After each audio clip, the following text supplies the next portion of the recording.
International Islamic Research Center.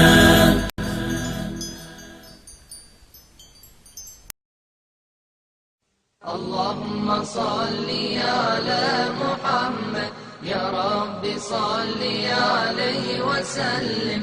اللهم صل على محمد يا رب صل عليه وسلم. اللهم صل على محمد يا رب صل عليه وسلم. بسم الله الرحمن الرحيم. الحمد لله رب العالمين والصلاة والسلام على أشرف الأنبياء والمرسلين نبينا محمد وعلى آله وصحبه أجمعين. أما بعد، يقول الله سبحانه وتعالى في سورة الأحزاب: إن الله وملائكته يصلون على النبي يا أيها الذين آمنوا صلوا عليه وسلموا تسليما.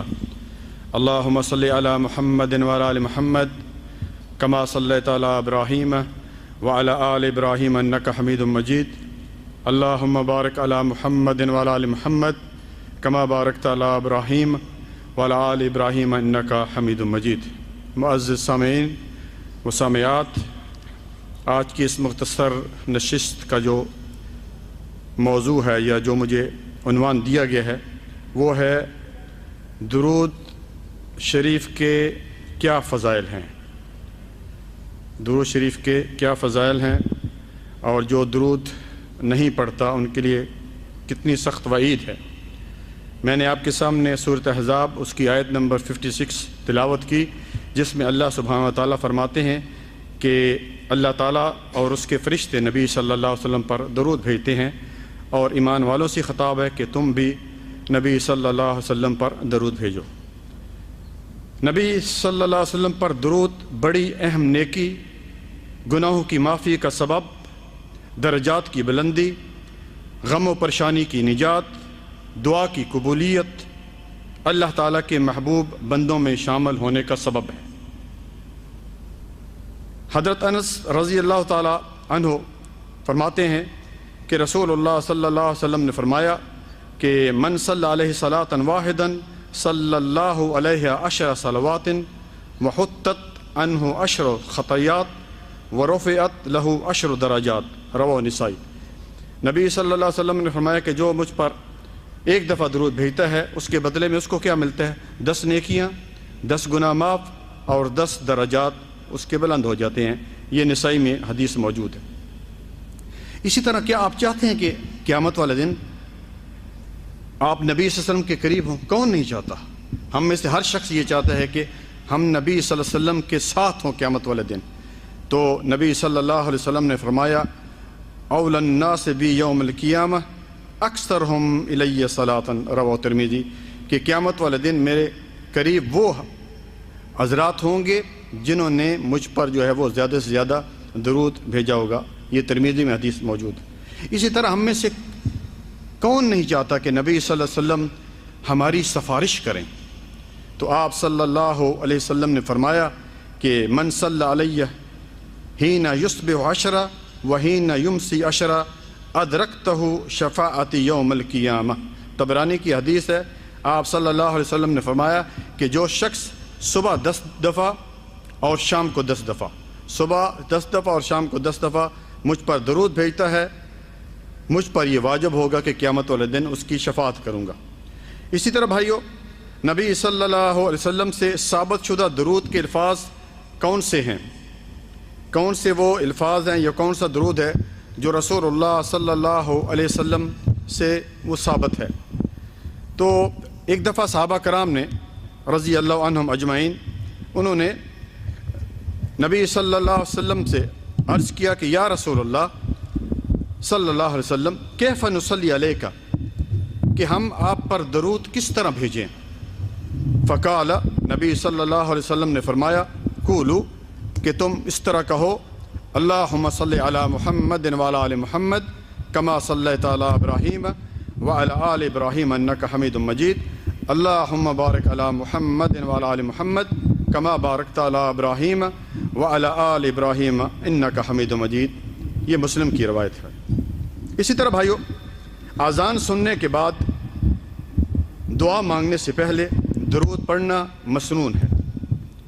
نبی صلی اللہ علیہ وسلم نے فرمایا اذا سمعتم المؤذن فقولوا مثل ما یقول، کہ جب مؤذن اذان دیتا ہے وہ جو الفاظ کہتا ہے تم بھی سیم اسی طرح الفاظ کہو۔ وہ کہتا ہے اللہ اکبر، تم بھی کہو اللہ اکبر، اشہد ان لا الہ الا اللہ، تم بھی کہو اشہد ان لا الہ الا اللہ۔ اور اس کے بعد مجھ پر جو ہے جب اذان ختم ہو جائے مجھ پر درود بھیجو، یہی درود ابراہیمی۔ اور اس کے بعد نبی صلی اللہ علیہ وسلم نے فرمایا کہ میرے لیے اللہ تعالیٰ سے وسیلہ مانگو، کیونکہ وسیلہ جنت میں ایک مقام ہے جو جنتیوں میں سے ایک کو دیا جائے گا، اور مجھے امید ہے کہ وہ جنتی میں ہوں گا۔ لہذا جو آدمی میرے لیے اللہ تعالیٰ سے وسیلہ کی دعا کرتا ہے اس کے لیے میری شفاعت واجب ہو جائے گی۔ یہ مسلم کی روایت۔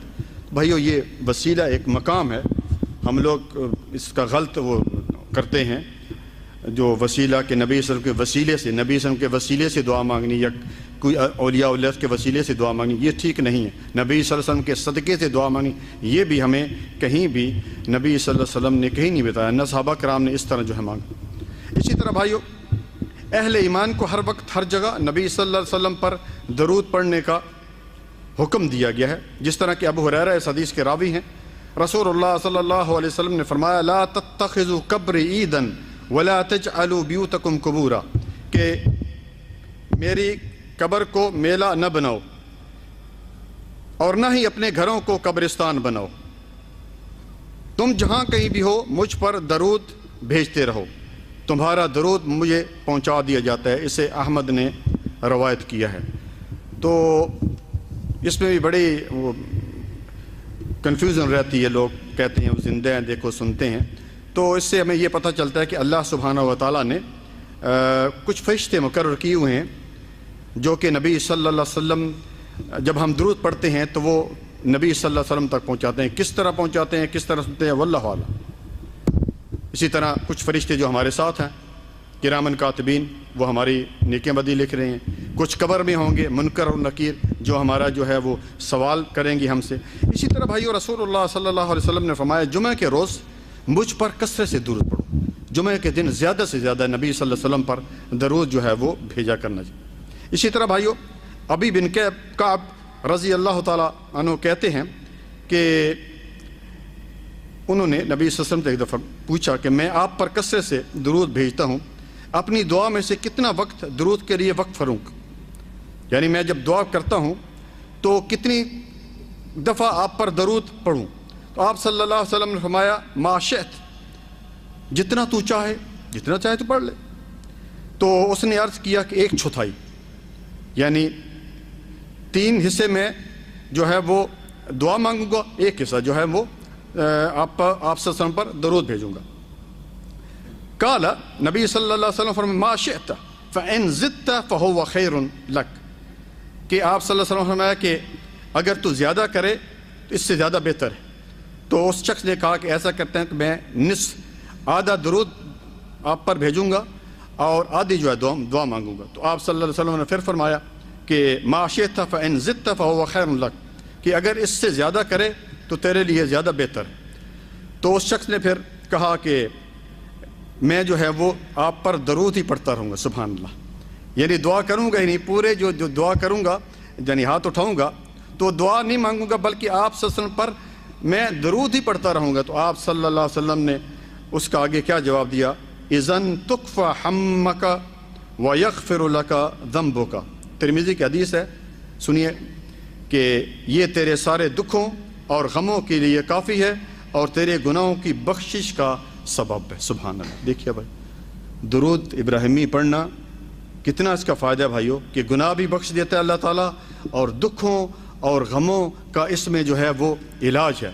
اسی طرح بھائیو، ہر مجلس میں ہمیں چاہیے کہ نبی صلی اللہ علیہ وسلم پر درود بھیجیں، جس طرح کہ ابو ہریرہ اس حدیث کے راوی ہیں۔ نبی صلی اللہ علیہ وسلم نے فرمایا کچھ لوگ کسی مجلس میں جمع ہوئے اور اللہ کا ذکر اور درود پڑھے بغیر اٹھ گئے، کہیں پہ بیٹھتے ہیں، اور آج اس طرح ہوتی ہے ہمارے مجلس سے نہ ہم اللہ تعالیٰ کا نام لیتے ہیں، نہ نبی صلی اللہ علیہ وسلم پر درود بھیجتے ہیں، بیٹھے بس اس طرح شروع کیا، نہ بسم اللہ کی نہ کچھ، اس طرح اٹھ کے چلے گئے، تو اس کے لیے بڑی سخت وعید ہے۔ تو یہ مجلس قیامت والے دن ان پر حسرت اور ندامت کا سبب بنے گی۔ مسند احمد میں یہ حدیث موجود ہے۔ اسی طرح بھائیو، نبی صلی اللہ علیہ وسلم پر درود نہ بھیجنا جنت سے محرومی کا سبب ہے۔ سنیے حدیث، ابن عباس رضی اللہ عنہما اس حدیث کے راوی ہیں۔ نبی صلی اللہ علیہ وسلم نے فرمایا، جو مجھ پر درود پڑھنا بھول گیا اس نے جنت کا راستہ کھو دیا۔ ابن ماجہ کی حدیث ہے اور حدیث نمبر 740 ہے۔ اسی طرح بھائیو، جس دعا میں درود نہ پڑھا جائے، دعا ہم مانگتے ہیں، جس دعا میں ہم درود نہیں پڑھتے وہ دعا جو ہے وہ بھی قبول نہیں ہوتی۔ نبی صلی اللہ علیہ وسلم نے فرمایا، کل دعاء محجوب حتی یصلی علی النبی صلی اللہ علیہ وسلم، کہ جس دعا میں درود نہ پڑھا جائے وہ دعا قبول نہیں ہوتی، بلکہ ایک جگہ فرمایا کہ معلق زمین اور آسمان کے درمیان لٹکی رہتی ہے۔ اسی طرح بھائیو، رسول اللہ صلی اللہ علیہ وسلم نے فرمایا، البخیل البخیل الذی من ذکرت عندہ فلم یصلی علیہ۔ ترمذی کی حدیث ہے کہ وہ شخص بخیل ہے جس کے سامنے میرا نام لیا جائے اور مجھ پر درود نہ بھیجے۔ جس کے سامنے اس طرح، اگر جس طرح آپ لوگ بیٹھے ہیں اس طرح اگر نام آ جائے تو صلی اللہ علیہ وسلم کہہ دینا، کافی یہی درود ہے، لیکن عام حالات میں پورا درود جو ہے وہ پڑھنا چاہیے۔ اسی طرح بھائیو، یہ انگوٹھے چومنا یہ کسی بھی صحیح حدیث سے ثابت نہیں ہے۔ ایک من گڑت اور موضوع حدیث کو لے کر ہمارے خاص کر پاک و ہند میں ایک چیز بنائی ہوئی ہے کہ جب نام آتا ہے محمد صلی اللہ علیہ وسلم کا تو اس کو انگوٹھے چومتے ہیں۔ کسی صحیح حدیث سے ہی ثابت نہیں ہے، بلکہ صحیح حدیث سے یہی ثابت ہے کہ آپ صلی اللہ علیہ وسلم پر درود بھیجیں تاکہ 10 نیکیاں، 10 گناہ معاف اور 10 درجات بلند ہو جائیں۔ اسی طرح بھائیو، کچھ درود ایسے ہیں کہ جن میں شرکیہ الفاظ ہیں، اور وہ درود کون سے ہیں؟ درود تنجینہ، درود مقدس، درود تاج، درود لکھی اور درود اکبر۔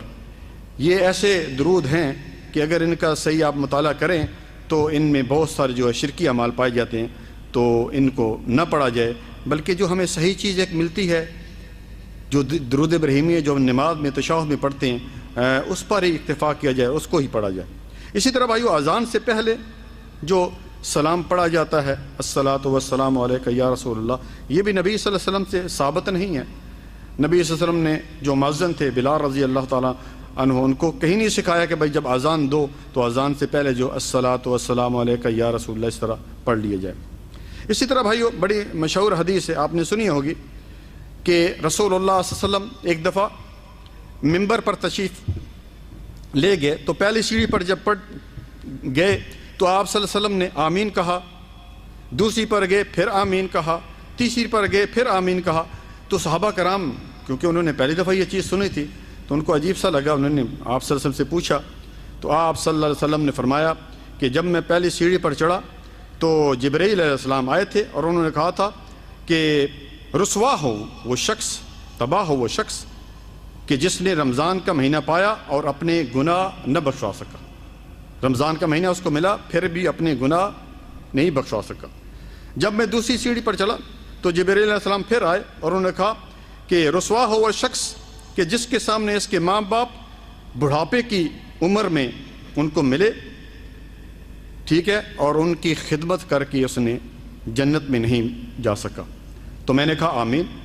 تیسری جو سیڑھی اس پر جب میں نے پاؤں رکھا تو جبرائیل علیہ السلام نے پھر کہا کہ وہ شخص بھی رسوا ہو کہ جس کے سامنے آپ صلی اللہ علیہ وسلم کا نام لیا جائے اور آپ اس پر جو ہے وہ درود نہ بھیجے یا نام لیا جائے تو صلی اللہ علیہ وسلم اس طرح نہ کہ وہ بھی رسوا ہو۔